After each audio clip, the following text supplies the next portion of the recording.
Hey crafty friends, I'm back and today we're going to be making some Easter eggs with all these different fun products. I have some lunar paste, some inks of course. I'm going to show you multiple ways to use those, and these are some leftover sheets I have from my TCW Color Sparks, which I have in another video, my most recent one, so you got to check that out. I'll link that below as well. So I'm going to be using this as well, and the newest Catherine Pooler Ukrainian egg stamp and die set, and I'm mainly going to be using that egg die.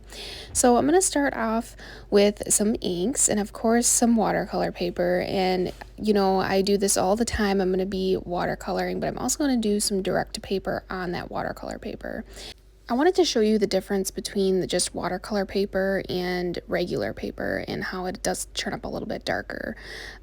So here I have some beautiful pink. This is the It's a Girl, and I'm using Sauna and Bay Breeze for my other two colors here today.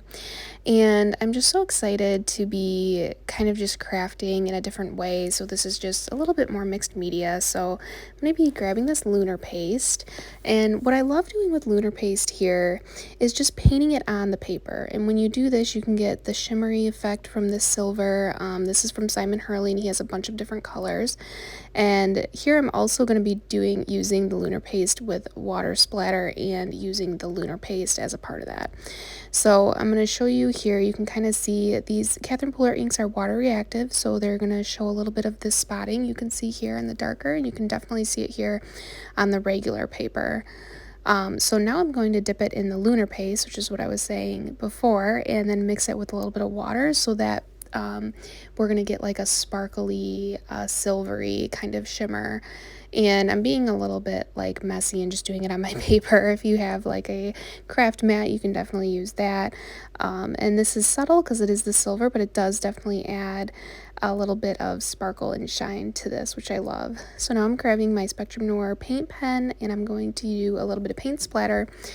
The first thing I thought of when I thought about making Easter eggs was, I don't know, like a robin's egg, and it has these spots on it just like this, and I love the way that these ones turn out. I think that they look so beautiful, and let's do the same thing on the watercolor paper. And you can already kind of see the difference between those colors. Those are the same, that's the same Sauna and Bay Breeze on the watercolor paper there to the right as it is on the left here on some regular cardstock. So now I'm going to continue on with my lunar paste and just paint it on to my cardstock. So I'm going to do a little bit more, a little bit thicker over here. I love doing this because not only is it just super beautiful, you can kind of get like a specialty cardstock. And here I decided to paint a little bit on top of the Bay Breeze just to see added a little bit of shimmer. That would be great to use with his solar paste as well. So I have another color in lunar paste, but as I was saying, I love using lunar paste this way because it makes you feel like you have like this specialty shiny paper, and then when you die cut it out, it just looks like that's the paper you had. It's really cool, and also this way is fun because it dries really quickly because it's just a thin layer. So here are my first ones, and then there's that Bay Breeze one with a little bit of the silver on top, which is super pretty. So I really like all this. I'm going to set these aside to dry, and you can see, like we talked about, the difference in the colors here, the blues and the yellows, and even though those are the same ink colors, how different those are. So now we're going to be moving on here. I have my cup of water and some paintbrushes, and I, of course, am going to be doing some watercolor. So I'm grabbing my Wendy Vecchi Make Art. This is just the magnetic platform, and I like using it because I don't have, as of right now, a craft mat. So I like to just press my ink pads down onto this, and then just going to use my spray bottle, and I'm going to paint this on to my watercolor paper.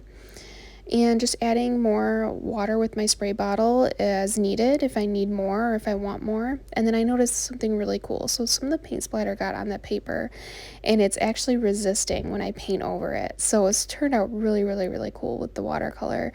And you can see like the white splotches. So it's kind of like an emboss resist technique. If you've ever seen that, I have another video on strictly just embossing if you wanted to check that out as well. I think that's a great video, especially if you're a beginner to embossing or embossing powder. I loved using the yellow and the blue here together because I decided to blend the two in the middle and get sort of like a green. And you can see what a difference that is with the Bay Breeze, with the watercolor and the direct-to-paper. And so now I'm going to add a little bit of mica spray here. And this one turned out a little bit brown, the silver. I didn't really love that, so I added a little bit of this copper, which I like the copper a lot more because it's a little more shimmery. So I decided to grab some paper towel because that was a little dark to me, and some water, and I just spritzed it and then lightly dabbed it, and I felt like that helped with the browning a little bit. So now here we're just doing some classic ink blending. I feel like ink blending is a perfect way to make some Easter eggs because you can blend in those colors that you want and make it really subtle and kind of look like watercolor. So although we are doing the watercolor and obviously it's beautiful, I think you can get the same pastel-y beautiful effect that makes it look like a real Easter egg. So let's cut some of these out. Let's see how they look. This one's super subtle, and I love that when you do ink blending like this with the different colors, you can definitely tell that they're two totally different eggs. So another way is just using plain old pattern paper. So I had this spring paper in my stash, and I decided to just cut out one of this hexagon pattern just to see how the egg would look. This way is super simple and makes it a lot of fun if you wanted to do a colorful card. So now we're doing the color sparks. So I'm kind of trying to cut out where there's the little color burst there. And then here's some the solar paste dried. So I wanted to show you guys this one. Look how beautiful. So let's continue to cut out some eggs.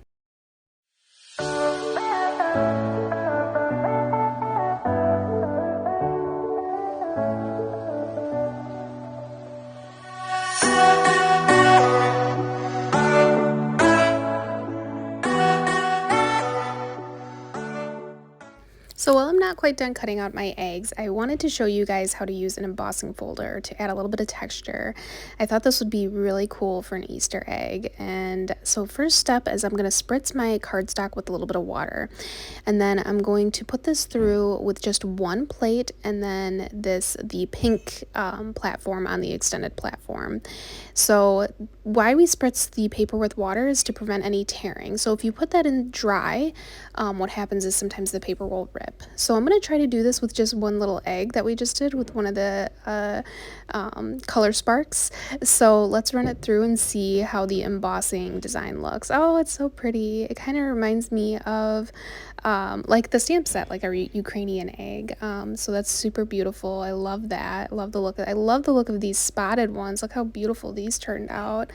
I just think those are really cool. And then here's the solar paste. The blue one turned out pretty cool. And then there's some more of the color sparks and then the ink blended ones. So we're doing really well. And there's the silver one I thought was really cool too. A gold would be really pretty, like a golden egg.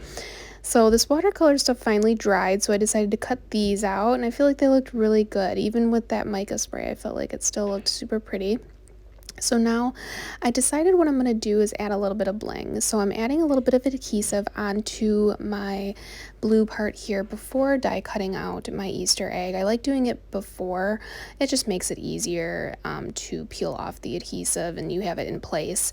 So now I'm just going to peel off the backing of this adhesive. And what's great about this is I'm using cherry tape, and I love this because you can we could just add glitter, but I decided to add some gold embossing powder. So I'm using some gold embossing powder from Ranger ink, and then just tapping that excess powder off and flicking the egg a little bit to get all that powder off, and applying my heat tool and to see how cool this looks. I can't wait. And this is great if you want to add just super straight precise lines. So look how cool that turned out. That's awesome. So let's do that with one of the stamps from the Ukrainian stamp set. I love that the stamp set, it comes with the solid stamp. So if you wanted to stamp your own egg color, you could do that and then do another detail on top with a different ink color, or like I'm doing here, we're going to do some more embossing powder. So I have my Versamark, and I do like using my Misty for this just to make sure I get it pressed down in a nice amount of the Versamark on my egg. And here you can see I'm even doing it twice just to make sure it gets on there really good. And I'm just going to peel this off with my Sizzix tweezers because we don't want to touch it, especially after we have the Versamark on there. We don't want to smudge it or anything. So pouring that gold again over top my egg and then dabbing the excess off. And then here I just kind of hit the back of it just to get any excess powder. But this one turned out really well. And then applying the heat tool here.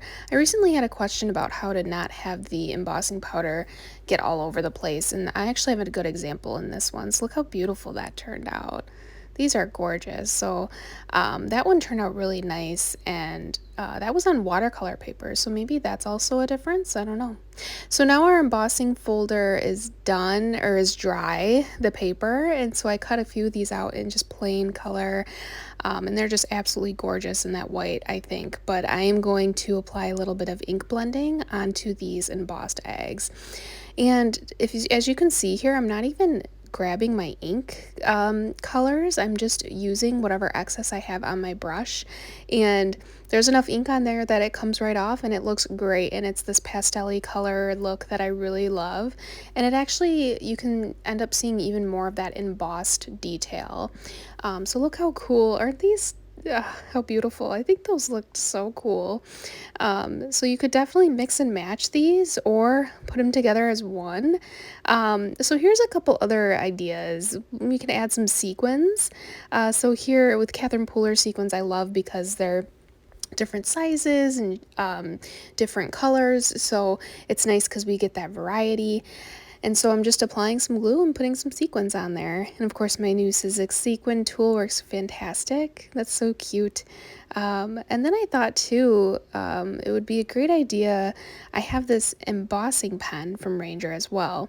And I'm just gonna do my own, color my own circles on here. So if you've never used an embossing pen, this is so much fun to add like little intricate details that you want. I usually use it with ephemera, but here you can see I'm just doing my own circles on an egg. And then I also thought, so now this is the part where I do have that excess powder. So I'm going through with a dry paintbrush and I'm just wiping off that excess embossing powder. And although that can be kind of time consuming, it does make it look nicer in the end. So it's not just like little splatters, because once you hit it with that heat tool, it will just stay like that. And I thought, doesn't this polka dot one look kind of cute, like a dinosaur egg or something?